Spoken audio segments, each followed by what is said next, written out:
Bem-vindo ao podcast Estrangeiros e Peregrinos.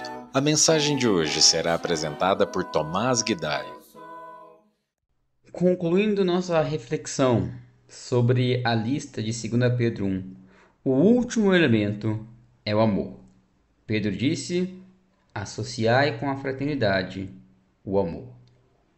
Já comentamos nessa lista que estamos vendo sobre elementos difíceis de se definir, mas creio que o amor supera a todos eles. É difícil definir o amor, e muitos falham ao tentar defini-lo como uma mera paixão egoísta ou um mero sentimento momentâneo. Muitos, ao estarem apaixonados, precipitadamente identificam o que sentem como amor. Mas, se nós pararmos para pensar, o amor procede de Deus e não é natural à nossa natureza carnal. Logo, o amor não brota espontaneamente em nós, mas ele surge em nós mediante esforço e à medida em que nós nos aproximamos do Senhor. O amor é elevado, é grandioso. João escreveu que Deus é amor em 1 João 4:8. A melhor forma de definir o amor é observando como Deus nos amou. O amor de Deus consiste em ter Ele dado seu precioso Filho por seres que estavam mortos em seus pecados e que lhe eram adversários, a fim de dar a vida a eles e o perdão. O amor de Deus pelo ser humano não é uma retribuição de algo que ele recebeu de nós, e nem é uma entrega que visa receber alguma coisa de nós, mas é um interesse sincero na nossa alma. E é esse interesse sincero que nós precisamos ter pelas almas ao nosso redor, não movidos a receber algo em troca, mas agir por genuíno interesse.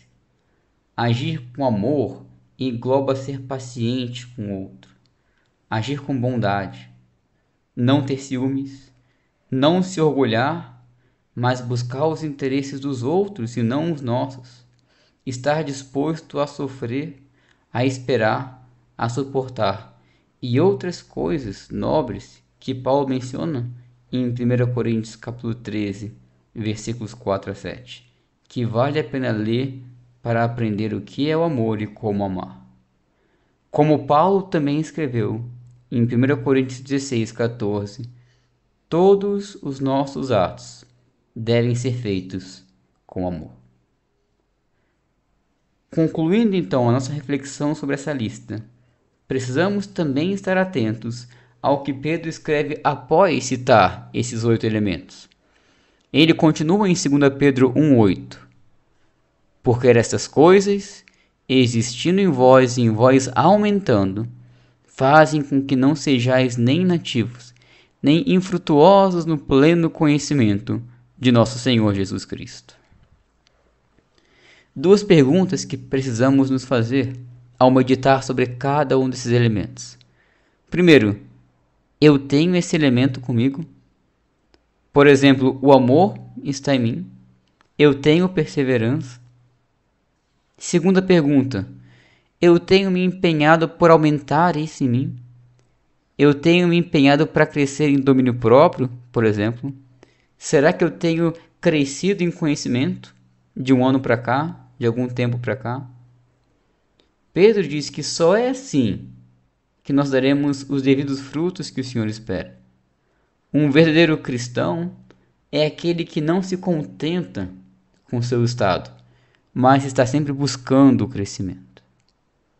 Por outro lado, Pedro escreveu no versículo seguinte: pois aquele a quem estas coisas não estão presentes é cego, vendo só o que está perto, esquecido da purificação dos seus pecados de outrora. Quem não se desenvolve nestes elementos está cego, não consegue enxergar a essência do cristianismo, a purificação, a santificação, mas se contenta em viver uma fé vazia que não lhe trará salvação.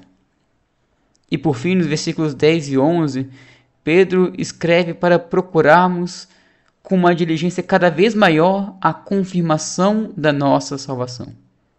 Pois somente mediante essa procura intensa, diligente, que nós não vamos tropeçar, que não seremos escados pelo mundo, mas teremos como garantia a entrada no reino eterno. Esse é um texto que nos encoraja muito a transbordarmos e crescermos espiritualmente. É um texto que nos ensina que os meios para sermos salvos vêm somente de Deus, mas que dependemos do nosso esforço para confirmarmos a nossa salvação. Que Deus nos ajude, com a sua graça, a desenvolvermos estes elementos e entrarmos assim no seu reino eterno. Obrigado por nos acompanhar nessa jornada pelas Escrituras. Volte amanhã para ouvir mais uma mensagem do podcast Estrangeiros e Peregrinos.